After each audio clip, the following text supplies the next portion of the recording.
si algo bueno alguna vez me diste, ten por seguro anda podrido, cual ánimas, chistes o auras.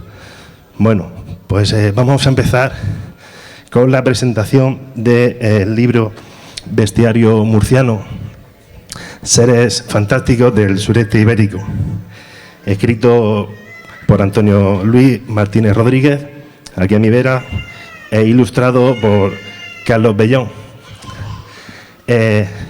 Muchas gracias a todos los asistentes por venir en esta pragmatización de la Feria del Libro, por la representación del Día del Libro, a todas las personas que han venido a ofrecer sus libros para venderlos y dar cuenta de que un libro puede dar mucha imaginación, mucha abertura de mente. Así que os invito también a adquirir alguno de los ejemplares. Incluso si queréis haceros con un libro del Bestiario Murciano, pues en esta mesa de aquí al lado lo podemos adquirir por 22 euros, como han dicho antes. Bueno, todo nació hace pues 2 o 3 añicos, al final del 2022, que vi una noticia por Murcia Plaza, un diario digital, y entonces me salió estos 2 muchachos que habían generado un libro. Dije yo, pues esto yo quiero presentarlo en mi pueblo. Claro que sí. Entre otras cosas, porque el trabajo que se ha ido realizando de la Concejalía de Cultura a lo largo de estos años, pues era de agradecer, pues darle un poquito más de presencia en el pueblo a la cultura. También gracias a los medios de comunicación por haber asistido y darle difusión a este evento. Y bueno, tengo un poco temblorosa la voz, pero bueno, es lo que hay. Yo que tengo varias preguntas, pero vamos, ¿cómo se generó el tándem Carlos-Antonio Luis para generar este libro y darle cabida a una mitología, unos seres que tenemos en el entorno del antiguo, digamos, reino de Murcia, Tumiria, y darle la forma que habéis conseguido? Bueno, y si queréis explayaros, tengo varias preguntas más por haceros, pero bueno, en fin, adelante. Pues nada, bueno, primero de todo, muchísimas gracias a todas las personas que habéis acudido aquí en esta tarde, y agradecer a la Asociación Cultural Azarrock porque nos hayan tenido en cuenta, no desde hace poco, sino hace mucho, como ya he comentado, que desde el mismo momento en que se comenzó lo que es la campaña de crowdfunding, ya estaban ahí. Bueno, la próxima Feria del Libro venís para Barán, ¿no?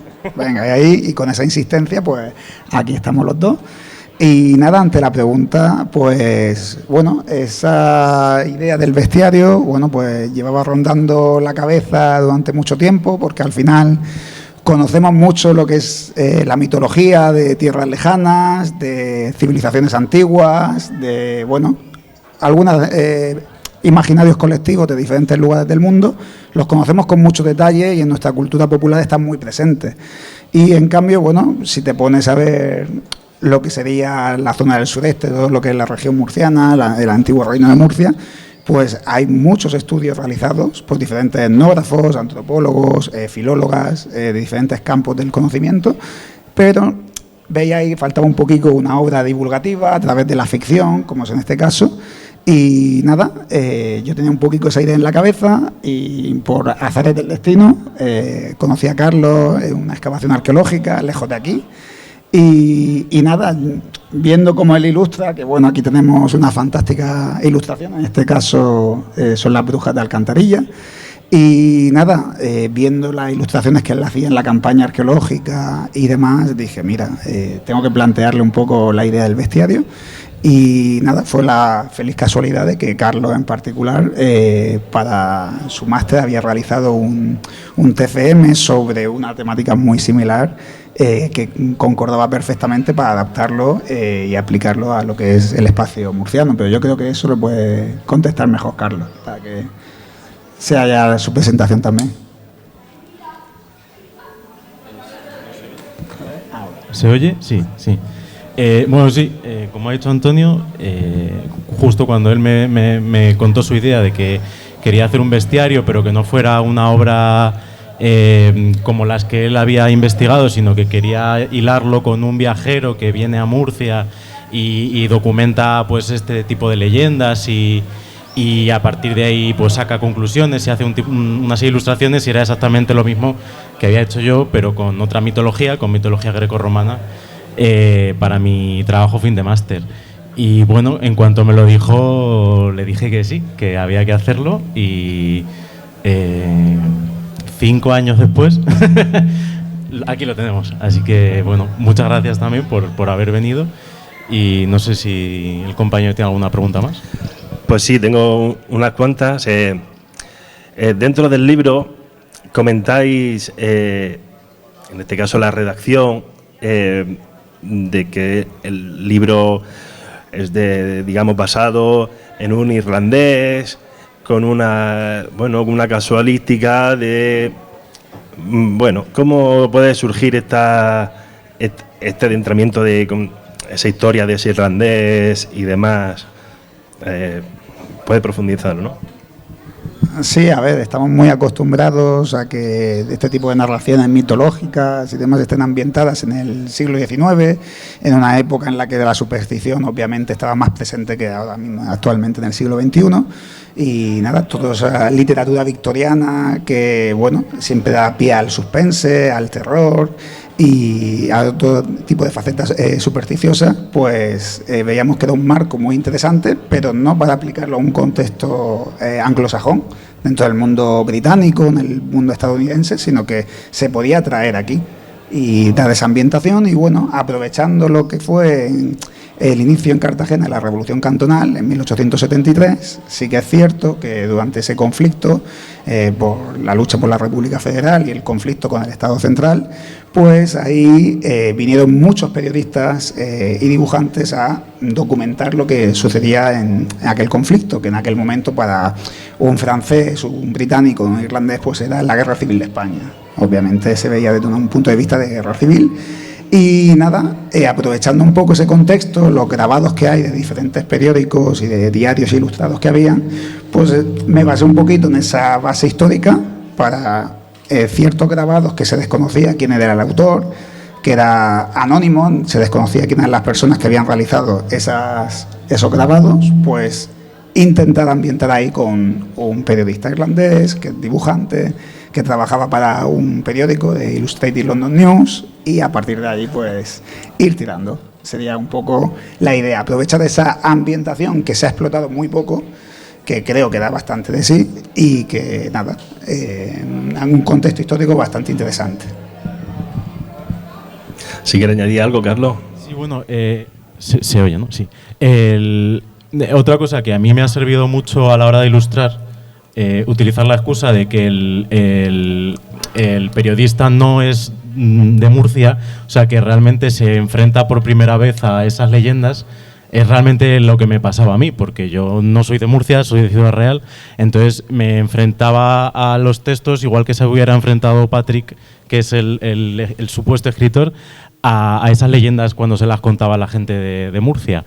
Entonces, tener como esa visión de fuera de bueno, cómo yo construyo esta imagen que me es totalmente extranjera, y también utilizar la estética del siglo XIX, la estética romántica británica de autores como pues Alma Tadema o Waterhouse, también me sirvió como para tener un hilo de estética que justificara pues por qué es el siglo XIX, por qué es británico y bueno, un poco por ahí va la cosa. En otro momento del libro comentáis que existen maneras de protegerse de las bestias, protegerse para que no caer en maldiciones o que no ser punto de mira o no. O que esas bestias no se te arrastren a ti, por decirlo de alguna manera, como de por vida o a algún objeto y demás. ¿Cómo podríamos protegernos con esas bestias que enumeráis en el libro. Pues a ver, obviamente la mejor forma de protegerse ante algo desconocido es a través de romper ese esquema de algo desconocido y convertirlo a través del conocimiento en algo que tú tengas adquirido y que tengas con qué defenderte. Es decir, utilizamos un poquito toda esa equipación, ¿no?, que aparece en el inicio del libro, para, basándonos en todo lo que son esas creencias, esa tradición popular, pues métodos profilácticos para protegernos de esas amenazas, ¿no? Y claro, obviamente en el momento actual quedarían un poquito en balde, ¿no?, por todo el conocimiento que tenemos, etcétera, etcétera. Pero en aquel momento viene muy bien, ¿no?, ambientarlo en ese siglo XIX, como ha comentado Carlos, en esa época del romanticismo, ese choque cultural entre algo desconocido y una persona que viene de lejos. Y claro, ahí pues vemos diferentes formas de protegerse ante esas amenazas, ya sea con la propia cruz de Caravaca que aparece en la portada, que hacemos mención de ella en numerosas ocasiones porque sí que se consideraba como uno de los amuletos principales, en cierto sentido. La sal, vemos la faja, por ejemplo, para protegerte de hombres lobo. Diferentes aspectos que diferentes estudiosos han podido documentar investigando en sus trabajos de campo, preguntando a los vigecicos y a las vigecicas de los diferentes pueblos, pues de esa forma, dándole ese toque narrativo, pues bueno, jugamos con ello y acercamos un poco a la gente ese conocimiento para que lo ponga en práctica, o por lo menos le sirva para ponerse en contacto con sus zagales y contarles esas historias que si no se acaban perdiendo.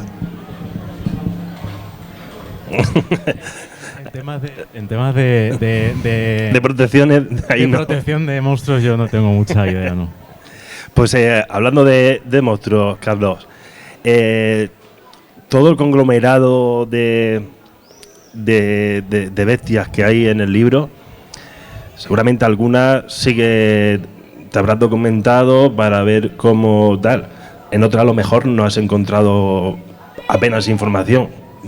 ¿Podrías decirme cómo ha elaborado, cómo ha hecho para concretar todo ese tipo de dibujos que, por cierto, quien se pueda acercar puede ver en la pantalla la calidad de las posibles imágenes de esas bestias que nos rondan en el territorio murciano? En el bestiario hay algunas criaturas que sí que son más convencionales, entre comillas. Hay sirenas, hay arpías, que sí que están un poco más dentro del imaginario colectivo de lo que es un bestiario pues grecorromano, por ejemplo. Entonces ahí pues sí que he intentado, por ejemplo, en el caso de las sirenas, que creo que están aquí, sí, utilizar una visión. Bueno, he utilizado como una serie de varios cuadros o varias representaciones, dibujos del 19 de mitología de sirenas y tal, y darle un poco esa estética que entiendo que un hombre del siglo XIX, pues periodista, se habría visto estos cuadros y serían inspiración. Pero hay otras criaturas, como pues por ejemplo esta que estaba antes, el cerigüelo, que sí que había algún grabado del 19, pero como ya digo, este hombre venía de fuera, sería, pues eso, no conocería toda la documentación que habría o representaciones que habría del cerigüelo. Entonces, pues el mito habla de un ser que es mitad toro, mitad ser humano y que tiene cola de serpiente. Entonces, claro, es una cosa muy rara, muy difícil de representar. Normalmente se representa como un minotauro o como un toro con cara de hombre, pero en este caso quise que la parte humana fueran en vez de pezuñas tuviera manos humanas, porque me parecía que bueno, era otra forma de interpretarlo. Y este proceso, como por ejemplo también pasa con a ver si lo encuentro, el salabrio, que esta también es una de mis favoritas. Pues bueno, Antonio me daba el texto, yo hacía bocetos y generábamos ideas entre los dos, y al final elegíamos como la que más pues se ajustaba, o la que más nos gustaba, lo que más interesante nos parecía. En el caso, por ejemplo, del salabrio, tampoco había casi documentación de imágenes de nadie que lo hubiera representado, y las descripciones del libro tampoco, bueno, de Antonio tampoco eran muy... O sea, no eran muy descriptivas. Era pues un señor, ¿no?, una especie de espectro, que a veces es peligroso, a veces no. Y bueno, le dimos este aspecto Lovecraftiano más interesante. Entonces ha sido como un trabajo entre los dos, generar bocetos, generar ideas y al final elegir uno y hacer el final. Claro, al final es el choque entre la documentación que tenemos con cada una de esas bestias, de esas criaturas. Al final hay que tener en cuenta que, por ejemplo, en el caso de Salabrio, está documentado por Jordán Montés, un etnógrafo, que hay muy poca información sobre Salabrio. En cambio, por ejemplo, si ponemos alguna de las ilustraciones como la de la novia ricoteña, que aquí, por ejemplo, en Abarán se da bastante conocida. Claro, en el caso de la novia ricoteña sabéis que tiene infinidad de representaciones, las leyendas varían bastante, no solo entre un municipio y otro, sino dentro del propio municipio hay personas que han escuchado la leyenda de una forma determinada, otros de otra. Y claro, en ese contexto, por ejemplo, Carlos tiene que trabajar un poco con las diferentes interpretaciones que yo le voy facilitando y él ya trabaja con el boceto y vamos viendo cuál es la que queremos que quede como resultado final y que sea más icónica. En este caso, pues se ha enfatizado mucho uno de los aspectos fundamentales de la leyenda, ¿no? Que es ese salto en el caballo, en ese punto tan icónico del Valle de Ricote. Y lo bonito de todo esto es que a lo mejor yo no tengo una idea inicial de cómo quiero que sea esa representación de un ser fantástico, y es el resultado final que le da Carlos, que muchas veces no estaba dentro de mis opciones que aparezca representado de una forma determinada, y luego el acabado final mejora con creces cualquier idea que yo podía haber tenido previa. Y en este caso creo que bueno, ese aura romántica, esa viveza que tiene la novia ricoteña, pues la verdad es que queda bastante resultona y muy bonita. En el mismo libro hay un apartado varios de como diferentes fechas para protegerse de las diferentes bestias. Bueno, solamente enumerar que esta semana, digamos, lunes después del domingo de Resurrección, era una fecha de numerosos rituales. El día de ayer, de San Marcos, también era mencionado. El día 3 de mayo, el día de la Cruz, pues, bueno, o sea, habláis de tradición de bendecir las aguas, entre otras cosas. Anotáis innumerables apuntes, digamos, porque también se ve de manifiesto como ese lenguaje murciano que había por entonces en algunos términos, y que más de decir que supongo que ha sido Carlos que lo ha hecho, él ha escrito a mano, están todos escritos a mano. Pero me llama, entre otras cosas, me llama la atención que una de las maneras para, como preguntaba antes, para protegerse, decía que coma y duerma bien, porque no conviene sacar a relucir al niño que llevamos dentro en la provincia del tío Saín, que es el amo y señor de las pesadillas de los más pequeños. A mí eso me ha creado un poco de incertidumbre, por favor. Bueno, he hablado un poquito del tío Saín y de hecho Carlos imagino que ya está en la busca y captura de la ilustración que realizó sobre él. Es la antepenúltima, si no me equivoco. Lo veo ahí en la distancia, pero se nota. Y nada, al final el tío Saín no deja de ser un asustaniños, como el tío del Saco, el Coco o el tío del Sebo, también como se dice en la Vega Baja en algunos de los contextos.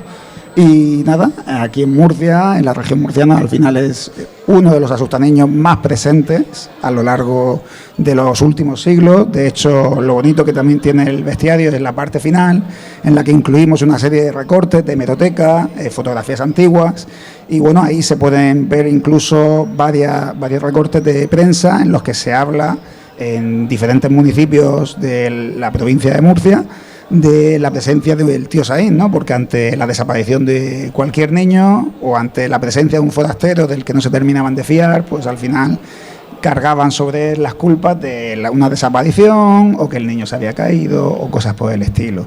Entonces, bueno, con esas creencias populares de que a los niños los podían raptar para sacarle la grasa o la sangre o ambas cosas de sus cuerpos, y que los acabasen lanzando en aljibe, pues era un recurso muy habitual entre las madres murcianas para, bueno, pues avisar a los críos de que, mira, intenta no alejarte mucho del pueblo, lleva cuidado y no llegue excesivamente tarde a casa. Y bueno, el tío Saín al final es uno que tenemos muy presente en casi todos los municipios de la región de Murcia, mientras que otras leyendas, como hemos visto, ya son más de índole local, comarcal, pero el tío Saín al final es el amo y señor, porque al final vas moviéndote y ves que en muchos de los municipios, desde el altiplano hasta el campo de Cartagena y desde la huerta de Murcia hasta la zona del campo de Lorca, está bastante presente, y muchas de esas situaciones lo ubican como que es autóctono de la zona. Y Carlos igual quiere remarcar un poco. Sí, la verdad es que ahora sí. En este caso sí que había mucha documentación, como dice Antonio, pues porque es una leyenda muy extendida, y sí que se habla de que lleva un sombrero de ala ancha, que lleva un abrigo largo negro, y bueno, fue eso, la imagen que a mí me venía a la cabeza es el hombre del saco, ¿no? Un hombre pues con una apariencia un poco sospechosa, perversa, que te puedes encontrar en cualquier pueblo, en cualquier momento, y que hay que tener cuidado, sobre todo por la noche. Pues me tendré que proteger del tío Saín.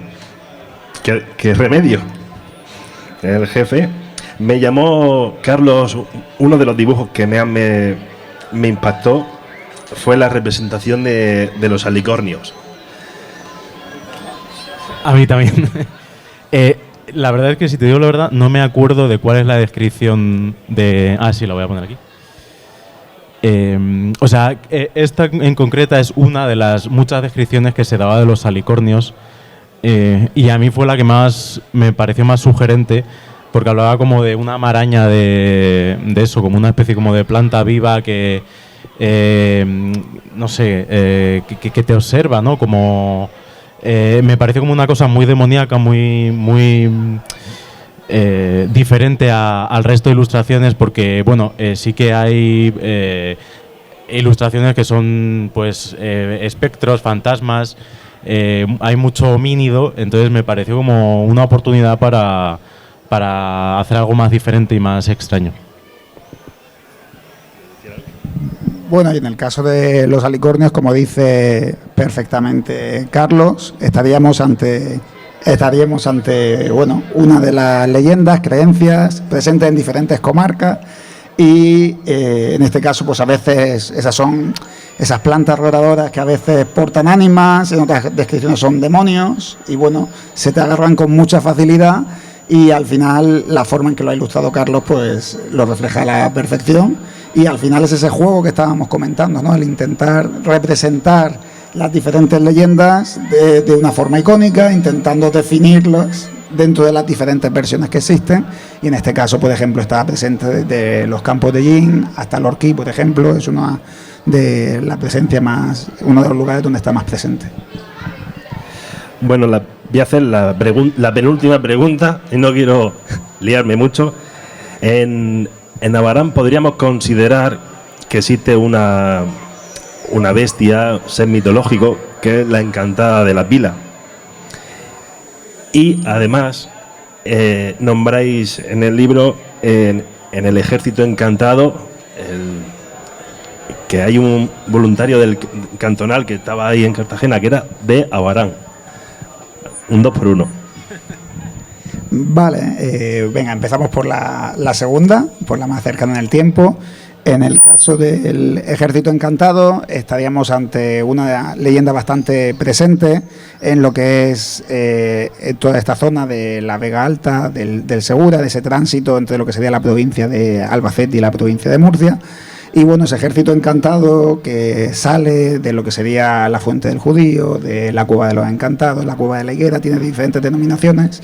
Pues bueno, una serie de espectros armados que, depende si la leyenda nos la cuentan en Cieza o nos la cuentan en Jumilla, tiene una descripción distinta. En este caso optamos por la versión si no me equivoco, sí, la Ciezana, centrado en Bernardo del Carpio, ese caudillo que se enfrenta a las tropas de Carlomagno en la batalla de Roncesvalles, y bueno, hay leyendas asociadas a cómo se enfrenta contra los ejércitos islámicos y al vencerlas, bueno, pues reta un poco a Dios y Dios le castiga con habitar eternamente en la cueva del Picarcho, hasta que, bueno, en el día de San Juan, en diferentes horarios según la versión, pueda salir a patrullar con sus tropas, tanto de infantería como de caballo, y bueno, de esa forma se van moviendo por la zona, cargándose las cosechas, y bueno, tampoco tienen excesiva peligrosidad por mucho que padezca a través de las armas que llevan. Y sí, utilicé un poco la referencia de un voluntario cantonal de Abarán, porque sí que es verdad que, por ejemplo, Abarán se formó una junta revolucionaria durante la Revolución Cantonal. Estaban muy presentes en lo que es esa revolución, y bueno, como nos estábamos moviendo por la zona del puerto de la Mala Mujer, ese tránsito hacia ya la zona de Yin, pues veía que venía muy a cuento. Y nada, en cuanto a la otra de las ilustraciones, en el caso de la encantada de la cinta, bueno, como bien sabéis, pues en la Sierra de la Pila pues tenemos esta fantástica encantada, que por ejemplo estuvo bastante bien documentada por una filóloga jumillana, que era Pascuala Modete Magán. Y claro, entre los diferentes relatos y cuentos que recopila de Jumilla y todo lo relacionado con la Sierra de la Pila, pues cuenta el caso de una encantada, la cual va dejando una cinta, un cordón rojo normalmente, para que la gente vaya tirando de él hasta que consiga desencantarla. Eso sí, si alguien antes de llegar a esa encantada acaba cortando ese cordón, pues la encantada sigue encantada durante muchísimo tiempo más. Y en este caso, las encantadas normalmente se suelen aparecer a varones, normalmente jóvenes, y lo curioso de esta encantada es que se aparece principalmente ante mujeres, en este caso ante una señora mayor y su nieto. Y bueno, en la cueva de la encantada, que es uno de el título, si mal no recuerdo, que le dio a ese relato que pude documentar, pues tenemos el caso de la encantada de la cinta, que en este caso lo interesante es la vuelta de tuerca que le da a Carlos. Encantadas en el bestiario hay unas cuantas, de hecho es uno de los tipos de seres fantásticos que más limité, porque hay muchísimas, de lo más habitual que tenemos aquí, sean encantadas, moros o moras encantadas, suelen ser lo más habitual. Y claro, ahí el trabajo de ilustración era más complejo, porque tenías que darle una vuelta de tuerca a cada una de esas ilustraciones, y creo que Carlos ahí podrá decir algo. Sí, bueno, como ha dicho Antonio, es es uno de los tipos de criaturas más numerosos, y había, claro, que para no hacer siempre el espectro de una joven, había cada una que darle un elemento que la diferenciara de las demás. Y bueno, como cada mito o cada leyenda sí que tenía como sus características particulares, en este caso pues decidimos utilizar esa cinta que hay que tirar de ella, pues como si ella estuviese aprisionada dentro de ella hasta que consigas liberarla. Pues una cosita más que quiero que a ver si podéis desvelarnos, es que bueno, para deciros a todos que nos han dicho antes que en la reedición de este bestiario murciano vais a incluir al diablo del Cabezo de la Cruz. Entonces, bueno, yo agradecer enormemente todo este trabajo que habéis hecho, todo lo que necesitéis explayaros para que la gente os conozca el libro. Pues yo por mi parte no tengo ahora mismo muchas más preguntas para hacer, pero sí que me gustaría, sobre todo por los que no tienen el libro y por los que lo tienen también, para que conozcan alguna bestia más de por aquí por la zona, o alguna cosita que queréis enumerar, pues estaría muy atento a ello. Vale, primero por alusiones en relación a lo que sería el Cabezo de la Cruz. Sí, como hemos estado hablando antes, cuando hagamos la reedición sí que tenemos pensado meter unas cuantas ilustraciones más, tampoco excesivas, y entre ellas sí que queremos meter esa porque nos parece bastante interesante, y ya es el culmen para el Valle de Ricote que esté presente esa leyenda, porque al final tiene varios ingredientes que son bastante interesantes comparándolo con otras leyendas de lo que es toda esta zona.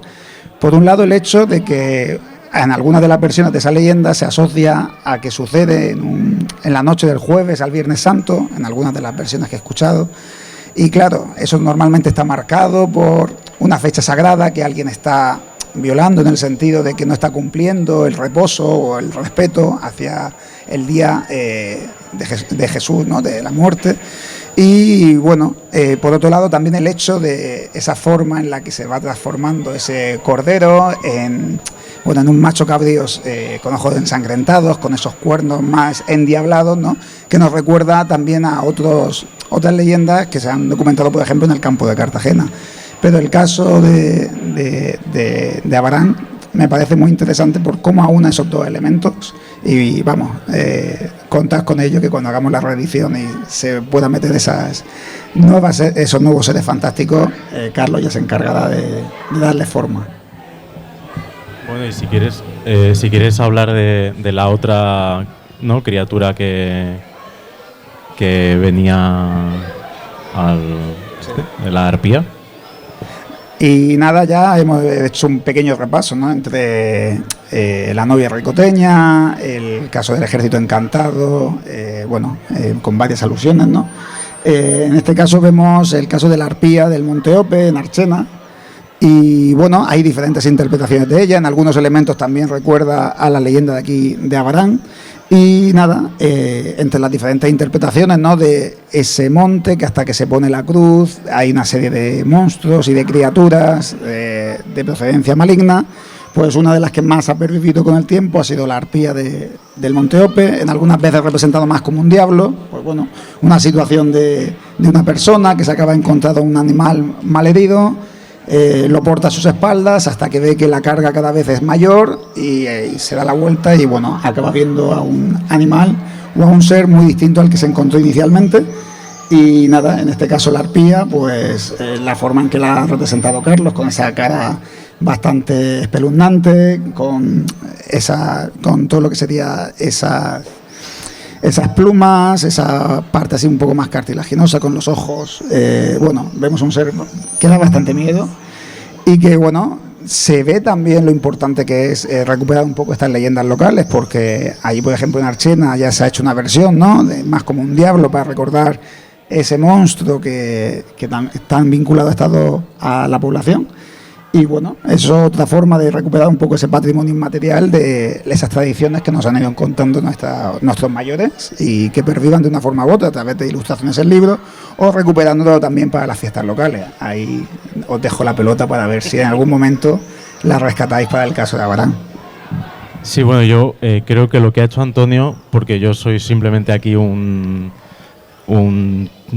chico que hace dibujitos, pero lo que ha hecho Antonio de reunir todas estas leyendas de la región de Murcia y ponerlas en un mismo formato para hacerlas más accesibles, me parece súper importante y muy bonito. A mí me ha permitido conocer mejor un sitio que no conocía casi, aunque, bueno, pues eso, no debería ser así.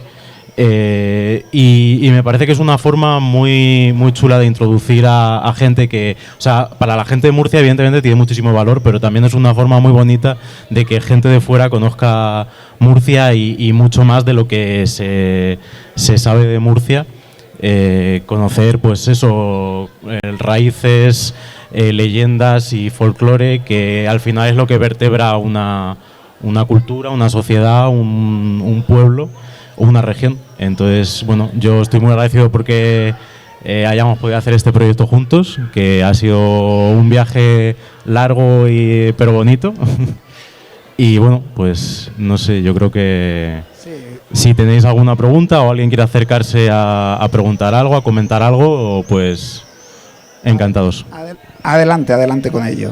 Y nada, como último apunte, simplemente a lo que comentaba Carlos, sí, al final el libro es una pequeña obra de ficción, divulgación, para intentar acercar a aquellas personas interesadas en todo lo que es nuestro imaginario colectivo, y es una ventana abierta un poco para que en el momento que estás viendo esa leyenda, ves esa anotación a mano que te hace referencia a una persona que lo ha estudiado, te vas a la bibliografía, te adentras un poco más en el conocimiento sobre ese ser fantástico.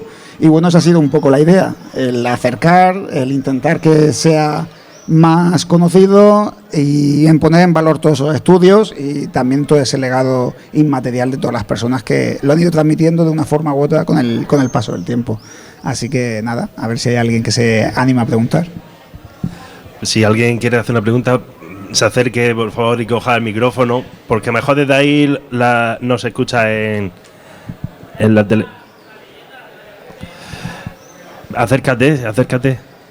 A ver, un añadido que quiero yo hacer es que el domingo de resurrección en Yecla sacan el diablo para apalearlo y demás. Es como una tradición súper, como ya ha nacido Dios y tal. Y por un apunte, que aquí en este libro hay historias de Nerpio, del campo de Cartagena, como habéis dicho, de Águila, de la zona de Orihuela, de Yecla, de la zona más próxima a Murcia, de Almería. Es decir, que el conglomerado es bastante amplio. ¿Podría contar alguna leyenda? ¿Alguna más? Todo tuya esta pregunta. Sí, vamos a ver. Puedes echarle un vistazo, por ejemplo. Tengo de todo. ¿Qué quieres? Sí, vamos a elegir por ahí, por ejemplo, los vigilantes del Monte David. Un poco en relación a lo que se estaba comentando por aquí.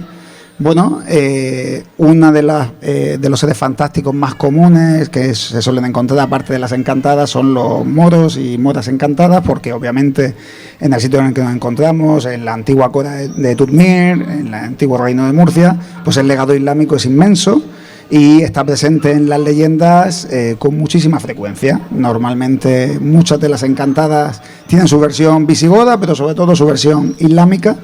Y en este caso el Monte David, un espacio geológico y natural de gran importancia, pues también tiene su leyenda asociada y bueno, está vinculada pues a esos musulmanes que acaban siendo expulsados, ya sea en el periodo medieval, cuando se conforma el reino cristiano de Murcia, o ya sobre todo con la expulsión de los moriscos. Pues hay muchas leyendas de cómo esos tesoros acaban siendo preservados por entes de otro mundo o espíritus que estaban ahí esperando hasta que algún miembro de su familia o alguna persona vinculada a su pasado pues vuelva a esta zona. Y en este caso, bueno, pues una de las leyendas está asociada a la Cueva del Tesoro, una cueva que se encuentra presente en el Monte David. Y bueno, pues la imaginación popular de los yeclanos siempre ha llevado a pensar que hay un tesoro ahí protegido por una serie de atlantes, una especie de salvajes de escultura, de piedra de gran tamaño, que aquella persona que no sea digna de recoger ese tesoro porque no está vinculado con esos musulmanes, esos moriscos que fueron expulsados, pues caerá sobre ellos. En este caso, ¿qué es lo que dibujaste ahí, Carlos? Que se le puede caer encima a la persona que no lo merezca. Las mazas de los atlantes, que además me acuerdo que me basé, no hay como unos atlantes muy característicos en algunos edificios en Murcia. ¿Cómo se llaman? Sí, en algunos casos se puede llamar atlantes, salvajes directamente, sí, hay un... tenantes también. Pues sí, era un poco esa idea de pues eso, utilizar cosas que habría visto Patrick por Murcia y que le servían para inspirarse. Y bueno, esta es una de las ilustraciones que más me gustó hacer yo creo que esas, las que más abiertas estaban a la interpretación o las que más juego daban de, pues eso, de dar una vuelta y tal, fueron las más divertidas. Y la verdad es que hay muchas de esas porque, bueno, como los mitos son tan diversos y tan complejos, pues, bueno, estuvo ahí. No sé si quiero añadir algo más. ¿Alguna preguntita más? Pues nada, muchísimas gracias por venir en una tarde como la de hoy. Muchas gracias. A vosotros.